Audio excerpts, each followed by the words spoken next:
balandi biso na kati ya Ediba TV, mbote pe weekend elamu na bamboka na bino nyonso. Toyeli bino numero moko ya sika likambo ya somo pe ya pasi oyo tokolobela mokili mobimba. Makambo ya ba pasteur na ba chantre pasteur oyo lelo baza koyemba lobi bakomi mpe ba pasteur. Likambo oyo esalami na Nigeria. Frère moko azali chantre, soi-disant akomi pe pasteur. Bakangi ye na motu ya mwasi na ye. Soki pe mwasi, soki pe petit ami ou soit girlfriend. Nde bakangi ye na motu ya mwasi na ye na kati ya plastique ya moindo. Etondaki na nzinzi partout.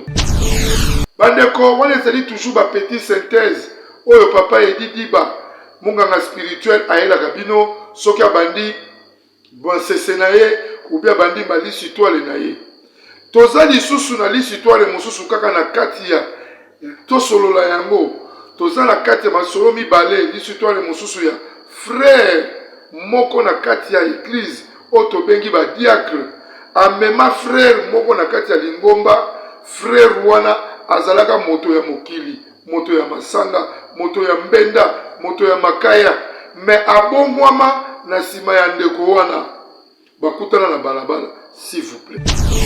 Me ndeko wana after, donc après kobongwama aye kokutana pe na ndeko moko ya mwasi pe na balabala, alingi ye amemi ye pe na kati ya Lingomba. Me boyoka ya minene na kati ya masolo oyo toyeli bino na mokolo lelo. Bandeko bolanda ngai na bokebi pe na bwanya.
Voilà de retour na kati ya chaîne na biso Otobengi Ediba TV mwana Congo pe na kati ya émission tosolola yango.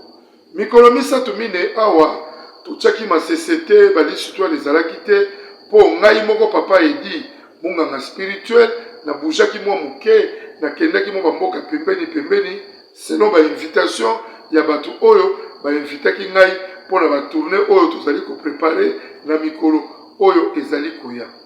De retour na ngai nde na yeli bino masolo oyo tozoka pe na nzela toujours ya ba internet oyo tozoka toujours po toye ko édifier pe peuple de Dieu oyo alandaka papa Edi Diba munganga spirituel oyo tobengami dokotolo ou docteur spirituel na masolo kitoko oyo na betelaka bino bayi oyo ngai oyo bazangaka kozanga ngai te soki na bwaki mwa video ou bien mwa mbela moko po bokota boteyama pe bozwa mayele. Bandeko sans plus tarder tokoti na mozindo ya masolo na biso bozwi petit résumé oyo esali ke elendisa moto nyonso epai azali. Mokili ebebi makasi na makambo ba pasteur ou ba frère ou ba diacre na kati ya Ngomba. Tolobi te ke batu bakata ko sambela.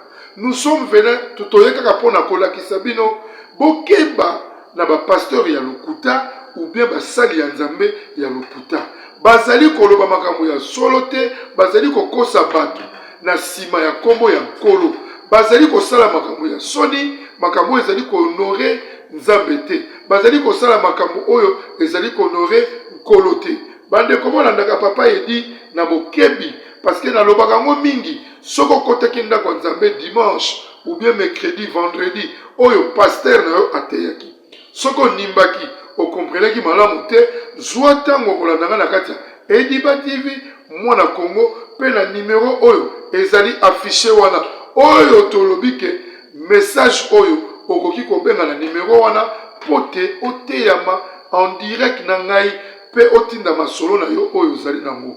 Veuillez toujours bozala abonné et puis bo partageaka émission oyo pote elendisa peuple de Dieu oyo azali ignorant, oyo azali kobunga koyeba lolenge nini ya kotambola na mokili ya tata Nzambe. Bandeko esali pasi mingi komona ndeko oyo ya Nigérien azali musicien monene na mboka Nigeria. Alors ndeko oyo bakangi ye na mutu ya mwasi toyebi te azali petit ami na ye to azali ko mwasi na ye to azali toyebi te. Alors tolanda biso nyonso image oyo pona kolakisa peuple de Dieu koyeba lolenge nini ya kotambola na mokili ya tata Nzambe na basali ya solo pe na basali ya lokuta. Tozwa biso nyonso ensemble vidéo oyo. L'heure est grave, la famille, et on devrait parler de cette histoire pour que cette histoire fasse le tour du monde. Un musicien du gospel a été arrêté avec le crâne de sa petite amie dans un sac plastique. C'est l'actualité du moment et une fois de plus, on reste au Nigeria. Il y a 2 jours de cela, le dimanche 12 décembre, dans la ville d'Abuja, dans les après-midi, comme d'habitude, la police était en train d'effectuer une patrouille. Et non loin d'une église, la police va tomber nez à nez sur un jeune homme, Oluwatimile. Le jeune homme avait sur lui un sac plastique noir et il y avait beaucoup de mouches autour de ce sac, ce qui a vraiment attiré l'attention des forces de l'ordre. Ils vont alors lui demander tout bêtement d'ouvrir ce sac. Olua va désister face à la demande de la police. La police va alors insister. Voyant que la police insistait vraiment à voir ce qui se cache dans ce sac, Timile va tout de suite proposer une grosse somme d'argent à la police. Pour éviter que la police ouvre ce sac, vous savez comment ça se passe, mais cette fois-ci, la police va vraiment résister face à la corruption. Ne comprenant pas les raisons pour lesquelles Timile ne voulait pas qu'on ouvre ce sac, pourtant c'est un sac ordinaire, les agents de police vont alors saisir le sac et en ouvrant ce sac, ils vont faire une découverte macabre, la tête d'une jeune femme avec des tresses. La police et les riverains autour, troublés par cette découverte, vont alors mettre la pression à Timile en lui demandant à qui appartient cette tête. Timile va dire à la police que ce crâne n'est autre que la tête de Salomé, sa petite amie. Ils vont poursuivre en lui demandant où se trouvent les restes de ce corps. Timile va passer aux aveux. Il va dire qu'après avoir assassiné sa petite amie, il a emporté la tête en abandonnant le reste du corps dans sa résidence. Timile sera tout de suite arrêté et transporté au commissariat. Une fois devant les enquêteurs, l'identité de la jeune femme a été confirmée et on va apprendre que ça fait pratiquement 1 année que Timile et Salomé étaient en couple. Salomé, c'était une sœur dans son église, conservatrice, sans histoire. Timile, quant à lui, hormis le fait d'être un chanteur gospel sur les réseaux sociaux, il créait du contenu autour de Dieu et autour du développement personnel. Il avait même sorti son album intitulé « Le Dieu de toute la terre ». Timile était vraiment à la recherche de la popularité et de la richesse et il voulait se servir du crâne de sa petite amie en guise de sacrifice pour devenir riche et populaire.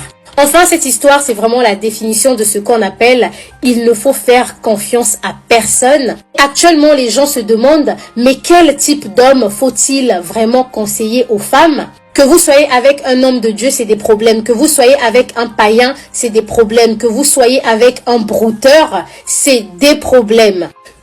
Voilà de retour, chers spectateurs, nakati ya émission Nabino, oyo bolingaka mingi, tosolola yango, bomoni bino moko, ba faux pasteur, ba faux chantre, oyo bayembelaka nkolo, lolenge nini na mokili ya tata Nzambe bakopimisa bango na poisa. toza na bango ebele na kati ya Afrique pe toza na bango ebele na kati ya Congo.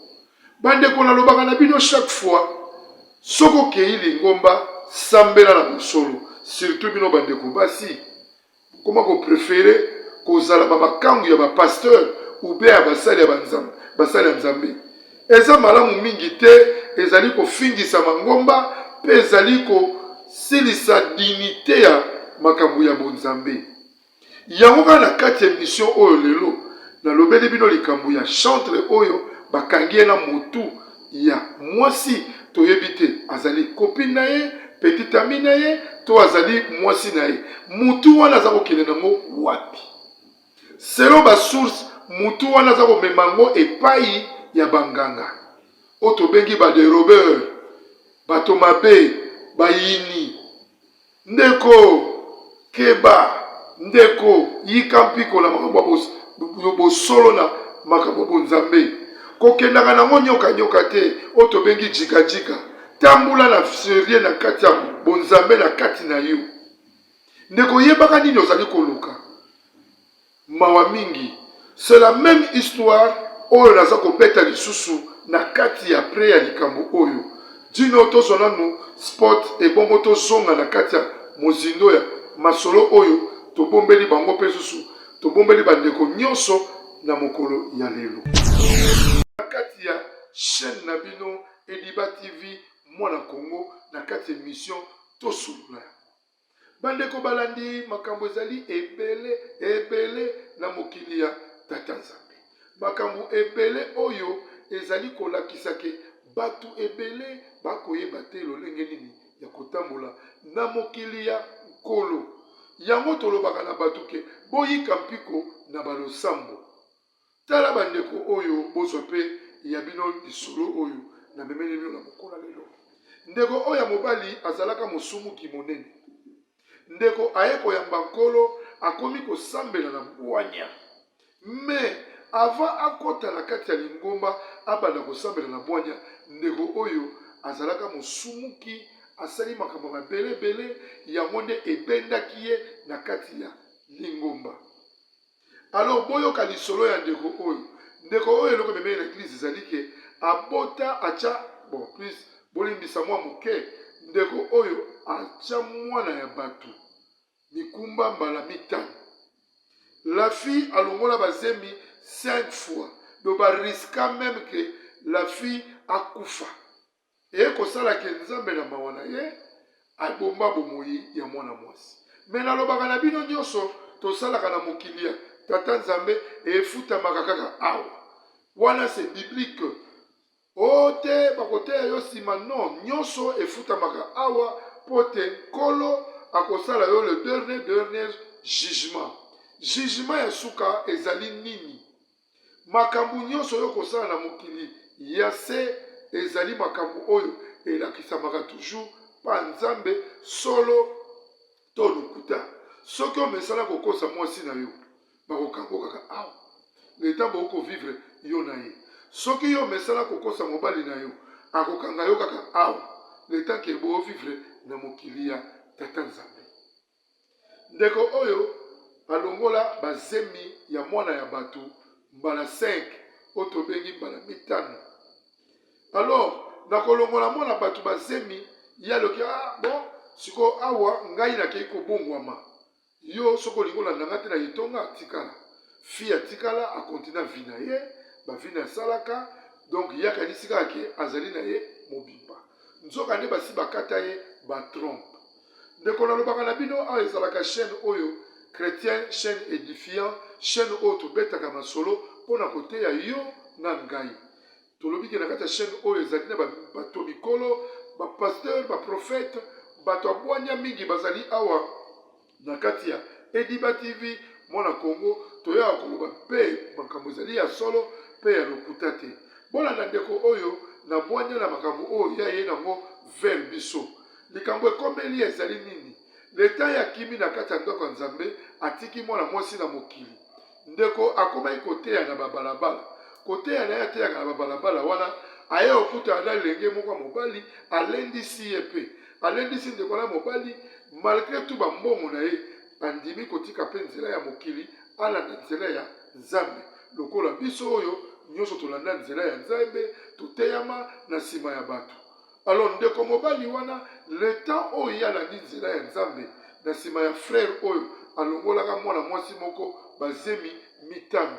Bazemi mitano elakisi lokola bagrossesse. Lelo aye ko se retrouver era bengi ndeko mobali oyo na kati etonga ye pa komi frère monene pe membre monene na kati église oyo kopesa na badon partout par-ci par-là. Et kosala ke le temps ndeko oyo azosala badon makasi ndeko wana pe asepeli. Aye okoma na moment bon comme ye azalaki diacre ye moto amemaki ye na kati etonga aza lokola père spirituel na ye à part pasteur na mama azalaki aki ayebisi ye ndeko nazwi molongani kaka mpe ndenge nateyaka nateyi mpe ndeko moko ya mwasi andimi akoma mpe kosambela na biso parce que ngai avanda bala mwasi na vie oyo ngai nasalaki ere nasalaki payen alors nakolinga te na bala mwasi oyo mpe azali toujours payen nakolinga na bala mwasi oyo asa komi na kati ya bonzambe na kati na ye nde ndeko mwasi aye vers ye bake bamoni mpe bapasteur na père spirituel na bango bandeko bonanda lisolo oyo na pasi na mawa esali nga na motema kotala bato nde bazali kozala égorgé mpe bazali kozala mibunga na makambo ebele na kati ya nzambe ndeko tomela mwa mai tozwa mwa sport ebongo tokɔta na kati ya mozindo oyo ya masulo oyo ndeko mobali akokaki te akimi mbango na kati ya Ediba TV mwana Congo oyo numero ezalaka affiché yo ozolinga kobenga papa Edi te yo ozolinga komema solo na yo na kati ya Ediba TV te oza kozela nini olingi toujours bakanga yo mopengwami te changer bizaleli yango topesi mbote na ndeko Serge Kieta na séjour na ye na Lubumbashi na ndeko Michel Ngoi epai bazali bozala ya kopambolama nzambe amona bino. Les fêtes s'approchent. L'orphelinat Vida a besoin de votre soutien financier et de dons matériels pour célébrer ensemble avec les enfants orphelins. Pensez à leur aider avec un petit geste que le Seigneur met dans votre cœur, cela suffira. Offrez-leur un moment de joie tout comme nous le faisons pour nos enfants. Ils n'ont que Dieu et vous comme soutien, car il est écrit: il y a plus de bonheur à donner qu'à recevoir. Orphelinat Vida sokayokota na banda kuna bino ezaka kosala Matthieu 7:7 comme d'habitude. Bonne année, Noël yango esokomeli biso na porte. To pense aussi na bana oyo baza na ba parents. To éviter yo yaka Orphelinat Vida. To passer un moment agréable avec les orphelins. La gloire sera rendue à notre Dieu. Napesi merci na ba partenaires oyo bakota la biso, botika biso te, bobakisa biso te, nzamba benye obino, nzamba bakisela bino oyo ezangi. Nous sommes situés au 49 de l'avenue Kinzola. Voilà de retour na kati ya chaîne na bino Ediba TV mwana Congo. Émission kitoko tobengi solola yango, to solola yango na bonzambe. Solola nyonso oza nango na kati ya motema na yo po nzambe apambola yo ndeko. Yo moto mesani vi ya bomusumuki otika nzela ya mabe ona na nzela ya nzambe. Ndeko landa papa Edi na bokebi pe na bwanya. Munganga spirituel na yeli bino suko ya kitoko kotala ndenge nzambe asalaka ya yeba surprise. Tolobaka na mokili ya tata nzambe nyonso efutamaka awa on sait eloko moko ekendaka libanda ezali te. Ndeko mobali oyo akomaka frère diacre na kati église oyo alongolaka bana mwana bato bamikumba mitano akomi koteya na balabala akumbi pe ya ye frère mosusu na kati etonga parce que na kati ya makambo nzambe ezalaka pe bongo okomona oyo azwi amemi oyo pa azwi amemi oyo alors tolobaka na bino ke boyeba kotambola na bonzambe boyeba kosakana na makambo nzambe te makambo nzambe ezali makambo lipana kwanga te ezali c'est biblique koyeba yango toza koseka tokokamwa mingi na mboka na biso na Congo tokomi na basala nzambe oyo bakobeta masolo meme ya fali ipupa tokomi na basala nzambe oyo bakobeta masolo meme ya fere siko yo ozali wapi tolingi toyeba to ezali kaka babese oyo bolingi osala mpo mokili emonaka bino boyokaka mpe soni alors yango neza kotalisa biso ke na 2025 ngai munganga spirituel nabelelaki zwa fongola na yo kota nango kota na 2025 pote bato bayeba identité na yo ya solo ozali mutu nini okosala nini olingi nini. Bandeko, ça fait mal, ça fait très mal, trop même komona ke bandeko o ba ko comprendre te frère o ya diacre o amemaki ndeko na église ndeko wana bino ngai na komi na possession ya kobala il faut la mema pe mwasi pe na kati etonga po pe bandimi basala nini bamona basololi na pasteur ndeko wana diacre azali munganga spirituel na ye o tobengaka père spirituel na ye azwi ayambi ye. Mokolo oyo bapesanaki barendez-vous amema mwasi epai père spirituel père spirituel atala bome mais oyo nde ezalaka mona mwasi onga na vivre ne pendant 10 ans oyo nalongolisi mikumba mitano.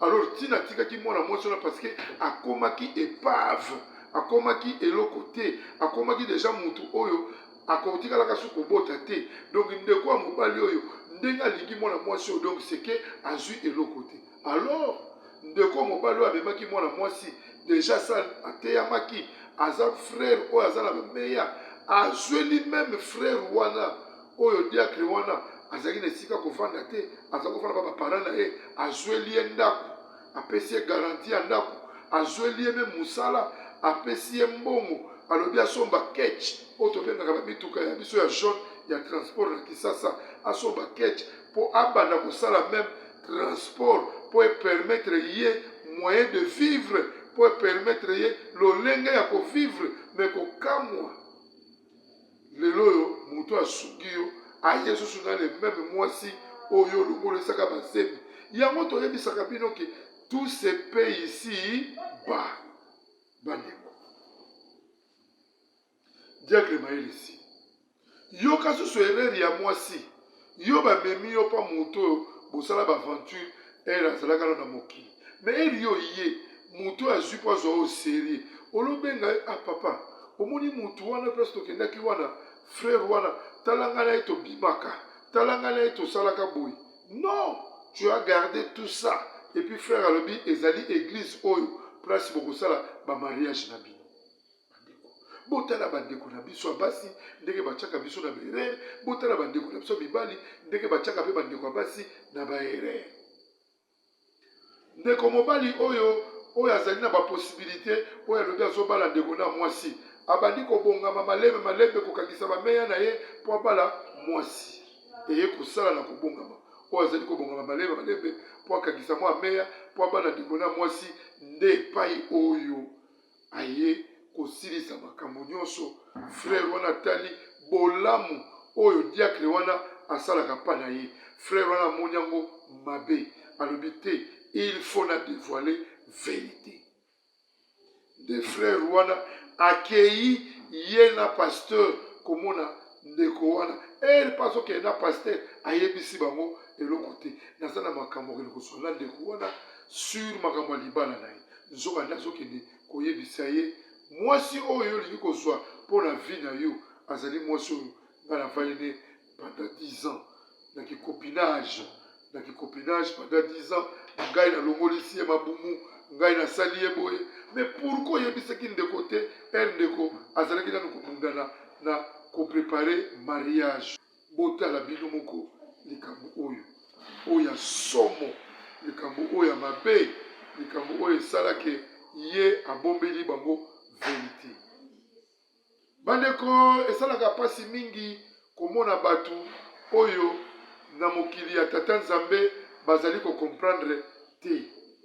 Botala bino moko niveau ya makambo wana akena ba pasteur ake ko relancer bango lisolo wana mais c'était formidable, c'est un problème grave pe sérieux ya kosakana te likambo oyo esali somo likambo esali mabe koleka na yebisi bino ezalaki bitumba monene ndeko oyo azwela diacre na musala apesa ye mutuka azwela ye pe na ndako ndeko wana alobi kaka ke il faut bakamwana ndeko wana bimisi bitumba akangisi diacre na l'État même na bapasteur bazalaki dessus ke abombela ndeko oyo likambo bango bayaki vers ye mpe bakoma koya kozwa baenseignement ndenge nini abombaki likambo atiki ndeko oyo na ignorance ntina ntango ya pembeni ya libala na ye.